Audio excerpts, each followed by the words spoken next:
अस्सलाम वालेकुम नाज़रीन, मेरा नाम अली रज़ा है और आप देख रहे हैं कराची टुडे। आज स्पेशल सेगमेंट के अंदर मेरे साथ आज मेरे मेहमान हैं सॉफ्टवेयर पीके वो दो नौजवान और फाउंडर इस कंपनी के, जिन्होंने एक अमेजिंग, बहुत ही शानदार एक प्रोजेक्ट जो है वो इंट्रोड्यूस करवाया है। ताहिर कुरैशी और अनवारुल्लाह साहब को मैं वेलकम करता हूँ शो के अंदर।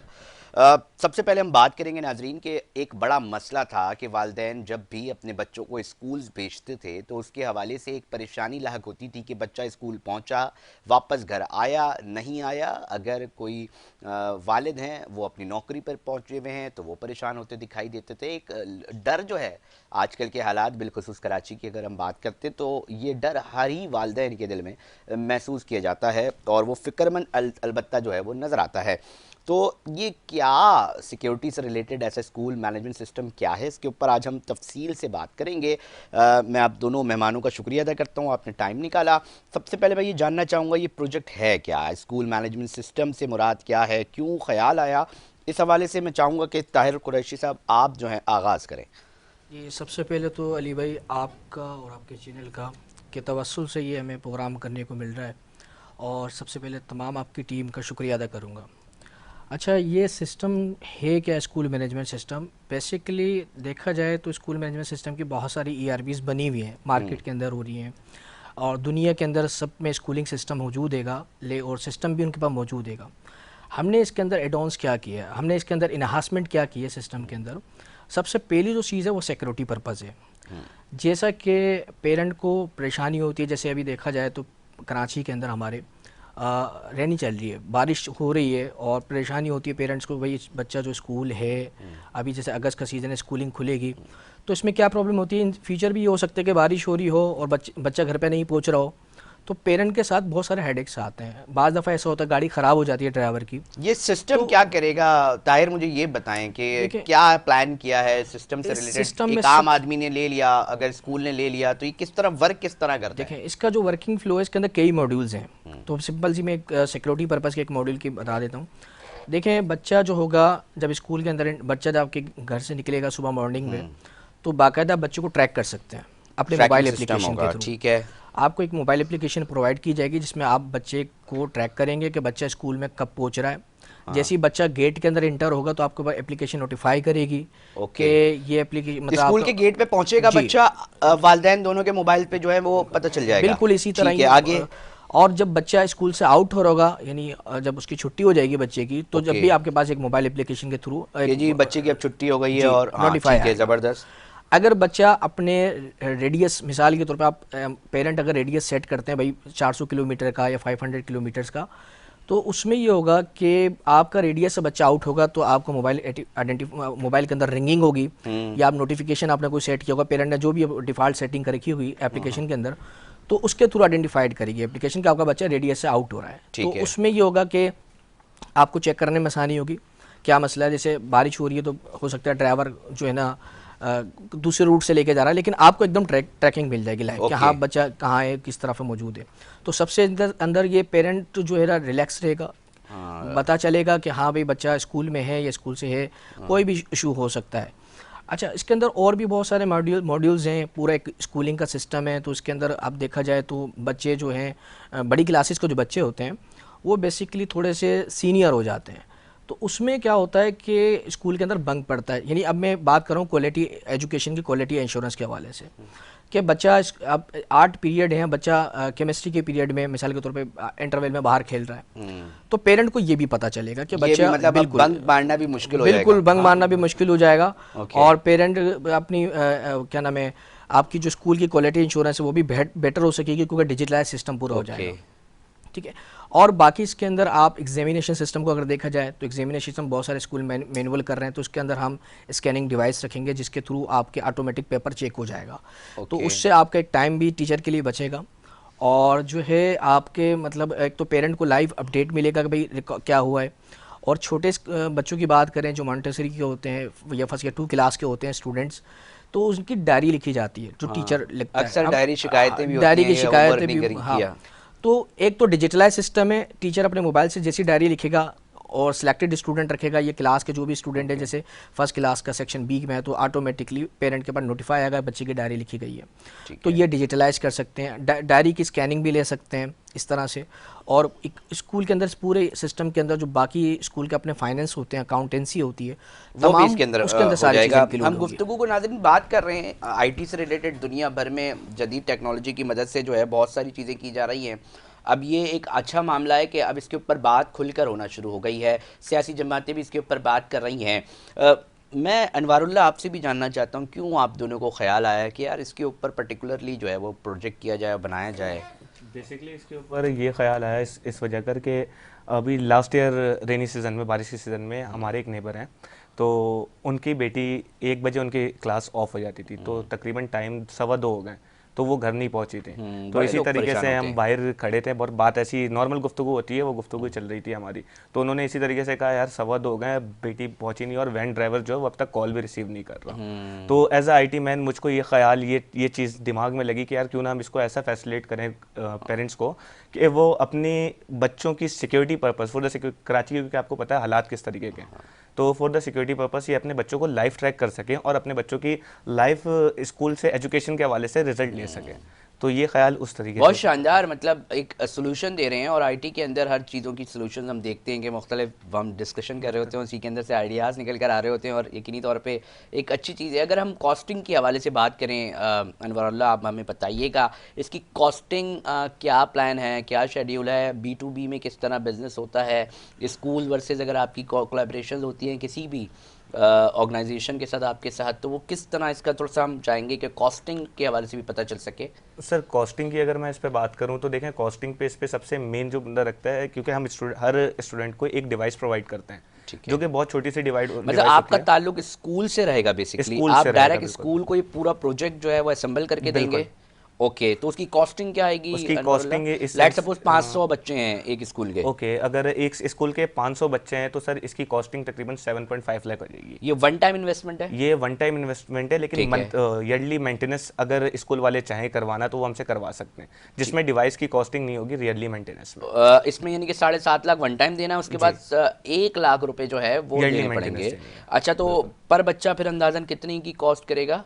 ये पर बच्चा सर ये इस तरीके से कॉस्ट करेगा, मैं डिवाइस की अगर बात करूं पर बच्चे की, तो पर बच्चे की डिवाइस 2,500 रुपए की कॉस्ट करेगी। 2,500 रुपए में। अब अगर कोई भी स्कूल आपके साथ ये मुआहदा कर लेता है तो वन टाइम उसको 7.5 लाख के करीब पैसे देने पड़ेंगे और उसके बाद ईयरली जो है 1 लाख रुपए उसको उसकी मेंटेनेंस की मद में देने पड़ेंगे 1 साल, पूरे साल में। और उससे 500 बच्चा इजीली मॉनिटर हो रहा होगा, वालिदैन तमाम चीज़ों को ट्रैकिंग कर सकेंगे। बिल्कुल। थोड़ा सा हम आपके बैकग्राउंड के हवाले से भी जानना चाहते हैं। इनिशियली मुझे पता चला आप कराची यूनिवर्सिटी से ताल्लुक़ रखते हैं, आपका ताल्लुक़ यूनिवर्सिटी से, IT आप लोगों ने पढ़ी है।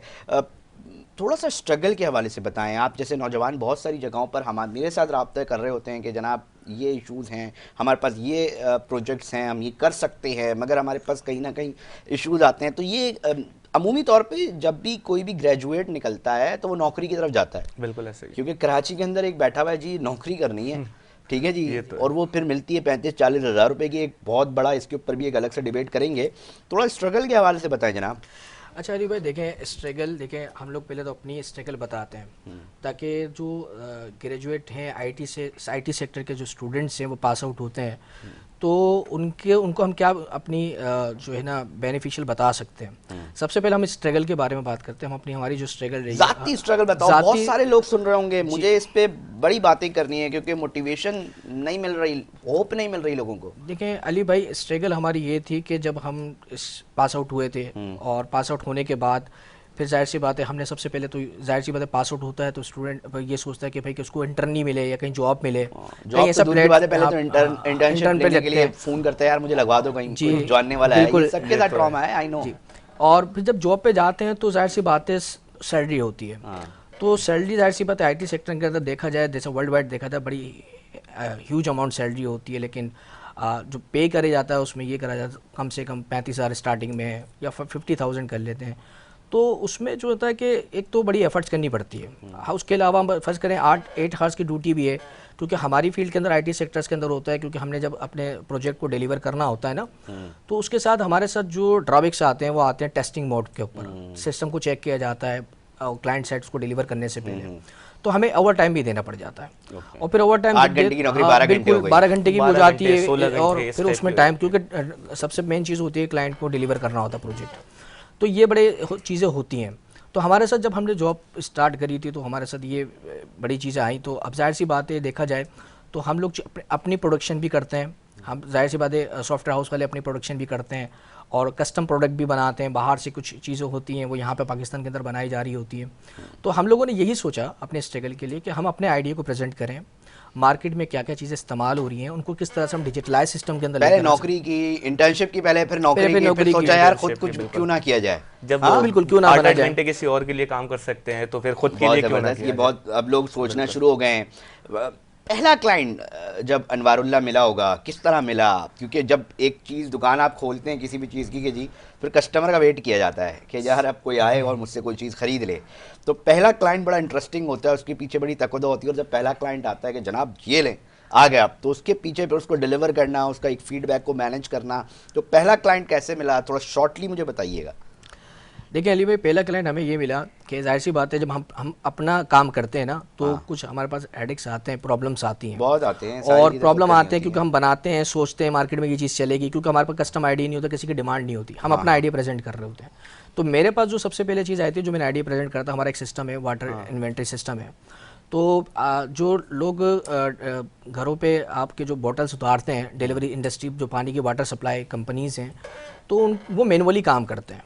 ठीक है। मैनुअली में क्या होता है कि भाई किसके घर पे कितनी चीज़ कितना आइटम्स उतारे हैं, कितने रिटर्न करेंगे, उनको प्रॉब्लम्स आती है। आज भी कागज पे आके कागज दे रहे कागज होते पर आज होता है। 2024 में बैठे हुए हम IT अब सेक्टर हम में। 2022-4 के अंदर बैठे हुए हैं, तो हमें तो थोड़ा सा सिस्टम को डिजिटलाइज करना है, जैसे दुनिया आगे जा रही है, हमें तो अपने पाकिस्तान को भी आगे लेके जाना फिर है। थोड़ा सा जल्दी जल्दी मैं चाहूंगा कि आप इसको ना बताएं कि तो पहला क्लाइंट आया तो मुझे जब सबसे प्रॉब्लम ये आई थी पहले कि यार, मैंने उससे जब पूछा कि भैया मुझे रिकॉर्ड दिखाओ मेरी कितनी परचेजिंग की है, तो उसने मेरे को बोला था मैं आपको कल या परसों दिखाऊंगा, ये नेक्स्ट चक्कर में मैं आपको जब बताऊंगा ये।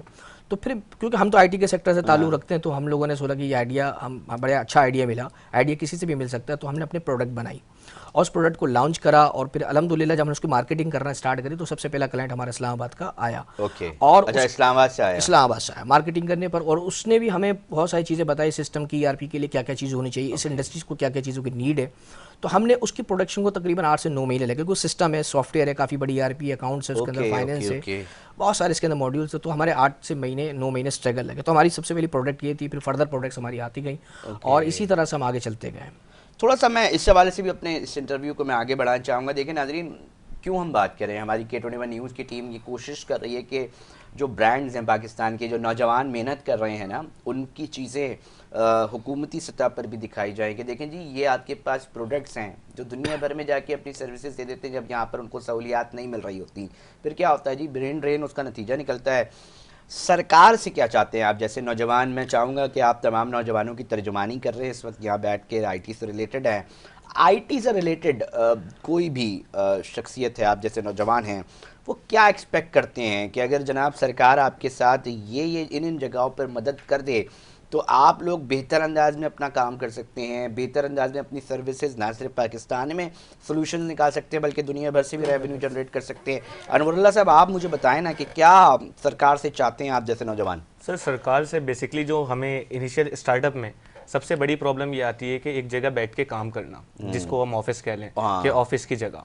अब वो एक जगह बैठ के काम करने के लिए, ऑफिस लेने के लिए हमें चाहिए होती है इन्वेस्टमेंट। अब हर कोई हाई क्लास से नहीं, हम मिडिल क्लास से ताल्लुक रखते हैं। बिल्कुल ऐसे ही है। तो इन्वेस्टमेंट अब सरकार अगर हमें ऐसी एक जगह प्रोवाइड करे, आईटी से रिलेटेड जितने लड़के हैं हमारे, जो मतलब इतनी सारी बिल्डिंग बन रही है, एक बिल्डिंग बना दे तरीके से जी आईटी से, ठीक है ना, वहाँ सारे लड़कों को देते हैं भाई जी, आप ठीक है जी आप करें, और मिनिमम कोई रेंट भी रख लें, मिनिमम कोई इतनी, लेकिन मिनिमम रखें कि रेंट हर लड़के अफोर्ड, हम जैसे मिडिल क्लास को अफोर्ड कर सकें। स्टार्टअप्स को लिए एक जगह होनी चाहिए, ठीक है जी, ऑफिस हो गया। दूसरा इक्विपमेंट प्रोवाइड करें उसी ऑफिस में, कि हाँ जैसे जो भी हमारी आईटी से रिलेटेड इक्विपमेंट है, लाइक इंटरनेट हो गया, पीसीस हो गए, कंप्यूटर्स हो गए, ये सारी चीज़ें प्रोवाइड करें। इसके बाद देखें, आइडियाज़ जब हम बना लेते हैं तो एक तो आप भूलिएगा यूटिलिटी बिल्स, जो तो अभी चीखें निकाल रहे हैं सब लोगों की। यूटिलिटी बिल्स, इसमें हमें कुछ कंसेशन चाहिए कि आइडियाज़ में, कि सरकार इस चीज़ में खासतौर पे आईटी सेक्टर्स में स्टार्टअप बिजनेस पे, मैं नहीं कहता वेल ग्रोथ बिजनेस को इस चीज़ के कंसेशन दें, लेकिन स्टार्टअप बिजनेस में इस चीज़ की कंसेशन दें कि कहीं स्टार्टअप बिजनेस है, क्योंकि आईटी सेक्टर एक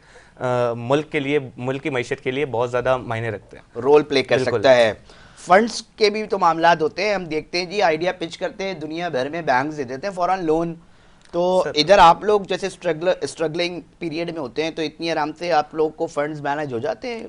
बिल्कुल भी नहीं सर, वहाँ उधार मांगने पड़ते हैं यार, फलाना घर वाले से दे अली दो। भाई इसमें बिल्कुल है, क्योंकि देखें मैं एक नॉर्मल नाजरीन, मैं क्या कह रहा हूँ, मैं कुछ भी नहीं कर रहा, मैं नॉर्मल स्ट्रगल बता रहा हूँ। मैं कोशिश कर रहा हूँ सरकार के जो इख्तिदार में बैठे लोग हैं ना, वो इन नौजवानों की बात सुने, वो देखें कि ये काम कर सकते हैं, कर रहे हैं, बहुत सारे लोग हैं। ये तो एक दो लोग आज मेरे साथ आए, मैंने इनसे बातचीत कर रहा हूँ, मगर ना जाने कितने ऐसे देखने वाले होंगे। मुझे शायद हमारे सोशल मीडिया पे जब ये जाएगा तो उसमें कमेंट्स आ रहे होंगे कि बेतहाशा लोग हैं, बड़े ब्रिलियंट आइडियाज़ लेके बैठे हैं, मगर थोड़ी सी सपोर्ट मिल जाए। हम करोड़ों अरबों रुपए पता नहीं कहाँ कहाँ लगा देती है सरकार, थोड़ा सा इन आईटी के ऊपर देखें तो बहुत सारे बेहतर नताइज मुल्की सतह पर जो है वो निकल आ सकते हैं।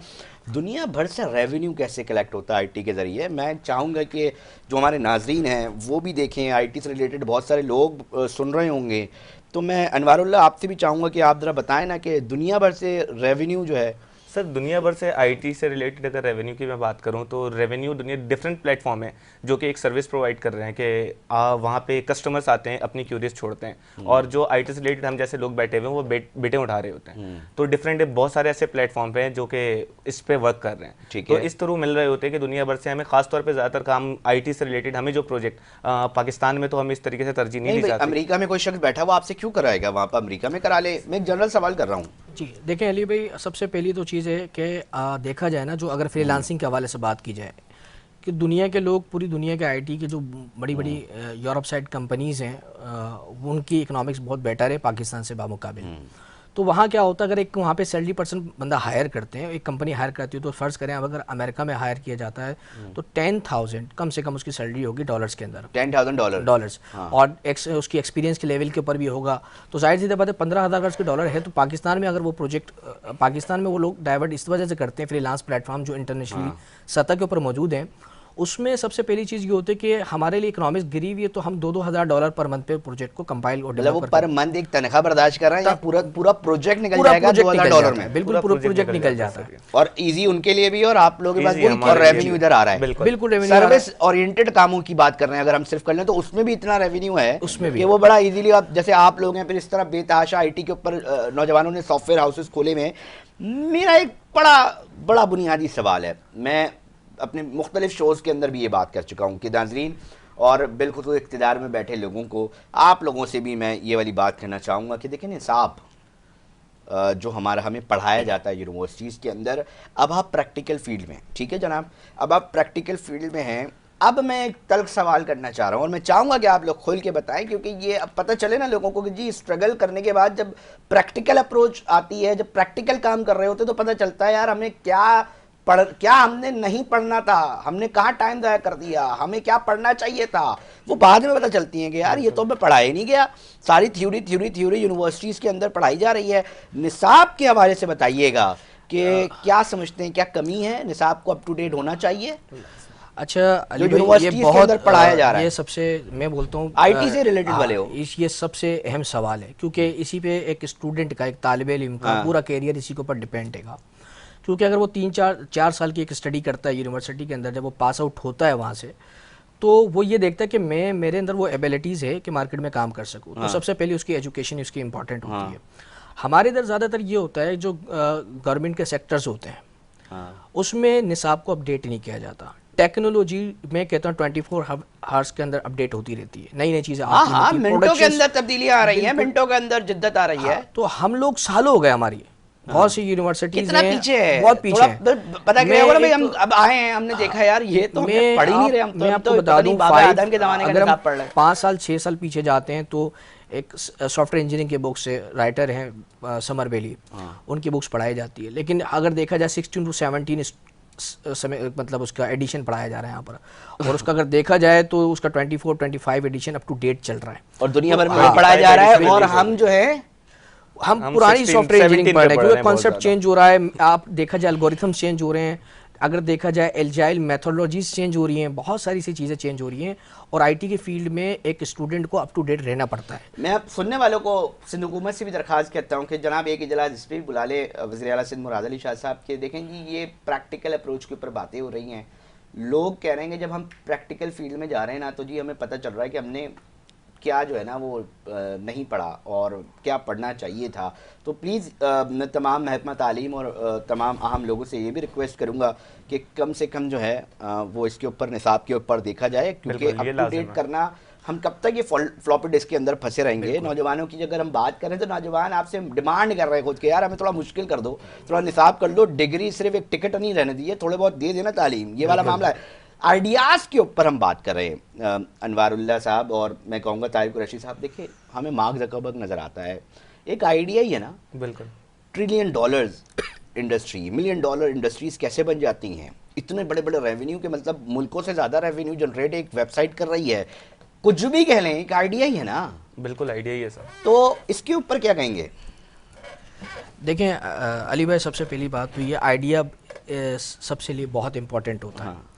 अगर हम आईटी की फील्ड में हिस्टोरिकली बात करें तो फेसबुक हमारे सामने सबसे एक आइडिया था, बहुत बड़ा, और अब देखा जाए ना तो उसका ट्रिलियंस के अंदर उसका जो है ना एक रेवेन्यू जनरेट होता है। हाँ। ठीक है, तो इसी तरह से बहुत सारी कंट्रीज़ हैं अपना आइडिया प्रेजेंट करते हैं। हमारे पाकिस्तान के अंदर बहुत टैलेंट मौजूद है, बिल्कुल। अगर हमें वो चीज़ प्लेटफॉर्म बस प्रोडक्शन हमें प्रोवाइड की प्लेटफॉर्म जाए। नहीं मिलती उस चीज़ को दिखाने के लिए कि हम ये चीज़ कर सकते हैं। मेरे पास टाइम शॉर्ट है थोड़ा मैं चाहूँगा कि इस कन्वर्सेशन, बड़ी दिलचस्प कन्वर्सेशन हो रही है नाज़रीन, और बात यही है कि जनाब क्या करें नौजवानों का, ये जो बाहर जा रहे हैं, जिनके जहन में आता है जी अपॉर्चुनिटीज़ नहीं है, जनाब क्या करें जी, बाहर चलते हैं जी, ये एक ही जहन है ना। तो ये नौजवान कह रहे हैं जी सहूलियात दे दें, भाई मैं नहीं कह रहा, फिर लोग इल्ज़ाम न लगाने मेरे ऊपर, मैं कोशिश करूँगा भाई अगर आपको यहाँ पर अपॉर्चुनिटीज़ मिल जाएँ, बेहतर सहूलियात मिल जाएँ, आपके जहन में आप नौजवान बाहर जाने का सोचेंगे? हम बिल्कुल नहीं सोचेंगे सर। हम ऐसा क्यों सोचेंगे कि हम अपनी हाँ। फैमिली या घर वालों को छोड़ के बाहर जाकर एक बड़ा स्ट्रगल पेन होता है, प्रदेश काटना एक बहुत इतनी ज़्यादा पेन आसान होता है। चीज़ नहीं है, जो काट रहे हैं उनसे पूछे और वो क्यों जा रहे होते हैं, मतलब ये एक पेन है। बहुत सारी फैमिलीज, हमारे फैमिलीज में भी बहुत सारे लोग गए हुए, तो फ़ोन आ रहे होते हैं, रो रहे होते हैं जी व्हाट्सएप और उधर चैट करते हुए। अब थोड़ा सा मुझे ये बताएं, आपकी जो कंपनी है सॉफ्ट वेब पीके, वो मज़ीद क्या क्या प्रोडक्ट्स के ऊपर काम कर रही है, किन किन सर्विसेज के ऊपर काम कर रही है? देखिए अली भाई, हमारे तो पहले कुछ प्रोडक्ट्स मार्केट में चल भी रही हैं। जैसे फर्स्ट स्ट्रगल आपको बताई थी, एक इन्वेंट्री सिस्टम था हमारा। इसी तरह हमारी कई प्रोडक्ट्स बन रही हैं। स्कूलिंग की जो हमारी सिस्टम है, जो एक न्यू इन्हांसमेंट है, जो आउट ऑफ कंट्रीज़ के अंदर चल रहा है, लेकिन हम चाह रहे हैं पाकिस्तान के अंदर भी हमारा सिस्टम अच्छे से अच्छा डिजिटलाइज हो। तो बेहतर ये कि हम कुछ आइडिया अपना भी खुद सोचते हैं कि मार्केट में क्या चीज़ है जो मार्केट में नीडेड है, लोगों की ज़रूरत है, और आसान कितना किया जा सकता है। तो हम ज़्यादातर फोकस आईडी के ऊपर प्रेजेंटिंग कर रहे होते हैं। बाकी कस्टम आईडी भी बना रहे होते हैं, किसी की डिमांड होती है, किसी इंडस्ट्रीज़ की डिमांड होती है कि आपने फला चीज़ बना के दें, फला ईआरपी बना के दें, एप्लीकेशन बना के दें, तो हम वो चीज़ भी लेके चल रहे होते हैं। लेकिन इट इज़ इम्पॉर्टेंट जो चीज़ होती है ना, उसके अंदर ये चीज़ होती है कि आपका आइडिया होता है, क्योंकि आइडिया आपको एक सोशल वर्क की तरफ लेके जाता है। आप सोशल नेटवर्क को एक अपनी एप्लीकेशन के थ्रू या अपने आईडी के थ्रू जो है ना प्रेजेंट करते हैं, और इसके लिए एक तो पाकिस्तान की इकोनॉमिक्स में भी फ़ायदा होता है, क्योंकि सोशल आ जाता है। एक अगर हम किसी कस्टम प्रोडक्ट बनाते हैं तो वो जस्ट एक इंडस्ट्रीज़ को फ़ायदा होता है। मुझे थोड़ा चीज़ा चीज़ा करके बताएं यार, मैं ये सर्विसेज जो है वो मैं कर रहा हूँ, मेरी कंपनी ये कर रही है, मिसाल के तौर पे 1 2 3 4 5। जी, हम लोग जो है ना वेबसाइट्स वगैरह बनाते हैं, मोबाइल एप्लीकेशन का डेवलपमेंट करते हैं, ठीक है, और आईओटी जैसे कि आप हार्डवेयर इंक्लूड होता है, आप कंप्यूटर से, सॉफ्टवेयर से आप हार्डवेयर को कंट्रोल कर सकते हैं। जैसे अभी हमने बात की थी एक स्कूलिंग के सिस्टम की, हार्डवेयर कंट्रोल हो रहा है, मैं समझ गया, मतलब सॉफ्टवेयर से रिलेटेड इश्यूज है। अच्छा, एक और मामला कि अगर सरकारी सतह पर आप जैसे नौजवानों से कोई मदद लेना चाहे, तो मतलब मिसाल के तौर पे जी मॉनिटरिंग का एक बड़ा निज़ाम है, एक बहुत बड़ा फुकदान नज़र आता है कि जी मॉनिटर नहीं हो रही होती चीज़ें, तो शायद उसकी वजह से भी बड़े मामलात हो रहे होते हैं। जैसे आम शाहराहों पर अगर प्रॉपर तरीके से आर्टिफिशियल इंटेलिजेंस बेस्ड कैमरे लग जाए तो आपको पता चल जाएगा जी अभी बारिशों का सिलसिला जारी है तो कहाँ का पानी जमा है, कहाँ का आना है। इसी तरह कचरों का एक निज़ाम है, अगर कैमरे ऐसे लगा दिए जाए बड़ी बड़ी ऐसी जगहों पर जहाँ कचरा कुंडियाँ बड़ी बड़ी हैं, वहाँ पर पता चलना शुरू हो जाएगा। मेयर साहब अपने कमरे में देख जो है वो चीजें मॉनिटर कर सकते होंगे, फोन वहीं से जाएगा। जिद्दत लाएंगे तो बेहतरी आ सकती है। इस तरह के भी काम आप लोग नौजवान कर सकते हैं। बिल्कुल बिल्कुल बिल्कुल कर सकते हैं। बाहर से कोई लोगों का नहीं, हमारा पाकिस्तान के अंदर अल्हम्दुलिल्लाह टैलेंट मौजूद है। ये है, बता रहा हूँ, सिर्फ सुनवा रहा हूँ कि सुन लें इन नौजवानों की, इन लोगों के साथ बैठना शुरू करें। मैं इक़्तिदार में बैठे तमाम लोग जो हमारे दोस्त हैं, सियासतदान हैं, हम उनसे दरख्वास्त क्या कर रहे हैं, हम दरख्वास्त ये कर रहे हैं कि बैठे इन नौजवानों के साथ, टाइम दें, इनको बुला लें अपने पास, सॉल्यूशंस के ऊपर बात हो, हल निकले। नहीं ज़रूरत, मैं इस चीज़ का कायल हूँ मैं इस चीज़ का कायल हूँ कि इस वतन अजीज़ के अंदर हमारे पास तमाम खूबियाँ हैं, तमाम अच्छे अजहान हैं, वो मौजूद हैं। ज़रूरत इस अमर की है कि हमें ट्रस्ट करना है, थोड़ा सा सहूलियात देनी है, थोड़ा सा वेल इक्विप करना है और साथ साथ उनको एक उम्मीद जो है उनको दिलानी है। और यही हमारा मकसद है, यही हमारी कोशिश है इस प्रोग्राम की और बिलखुसूस K21 न्यूज़ की टीम की, कि हम एक सिलसिला भी शुरू करने के लिए कोशिश कर रहे हैं कि हम नौजवानों से सुने ना, उनकी बात सुनाएं। तो आखिर में क्या कमेंट करना चाहोगे? मैं चाहूँगा कि कंक्लूजन की तरफ जाना है चीज़ों को, तो आखिर में क्या कंक्लूड करना चाहेंगे अनवारुल्लाह साहब, क्या मैसेज देना चाहेंगे आवाम को? देखें अली भाई, सबसे पहले तो जो मेरा मैसेज देना है ऑडियंस को, सबसे पहले तो हमारा आईटी सेक्टर के जो तालिबे इल्म है ना, हाँ, तो उन्होंने जब वो पढ़ रहे हैं तो पहली तो चीज़ ये है कि आप डिसहार्ट नहीं हो किसी भी चीज़ में। ठीक है। पहली चीज़, पढ़ता है इंसान, पढ़ते इंसान निकलता है, स्ट्रगल वहीं से शुरू हो जाती है आफ्टर स्टडी। हाँ, जब वो मिडिल क्लासियों को जी तो ये बिल्कुल मिडिल मसला क्लास है। देखें, आपके पास जो आपका दिमाग है, आपका माइंड है, वो आप उसको यूटिलाइज करें, और उसके लिए आपको बहुत सारे हार्डशिप बर्दाश्त करनी बहुत पड़ती सारी है। चीज़ें अनवारुल्लाह करनी साहब, पड़ती आप हैं। क्या आखिर में मैसेज देना चाहेंगे देखने सर, वाले, मैं सुनने वालों को बिल्कुल और यही अपने मैसेज देना कोलीग, चाहूँगा। जूनियर जो भी आप लोगों को सुन रहा है? जी बिल्कुल, मैं बस ताहिर भाई की बात से मुत्तफिक हूँ कि इन्होंने बिल्कुल ऐसे ही कहा कि हमारे जो आईटी सेक्टर्स के खासतौर पर स्टूडेंट्स हैं, वो डिग्री लेने के बाद ज़्यादातर की कोशिश ये होती है कि यहाँ से बाहर चले जाएं। तो बाहर जाके भी जब स्ट्रगल करनी है तो क्यों ना डिग्री लेने के बाद हम कुछ टाइम अपने मुल्क पे स्ट्रगल करें और अपने मुल्क पे रह के अपनी फैमिली के साथ बैठ करके खाए पिए सुकून से।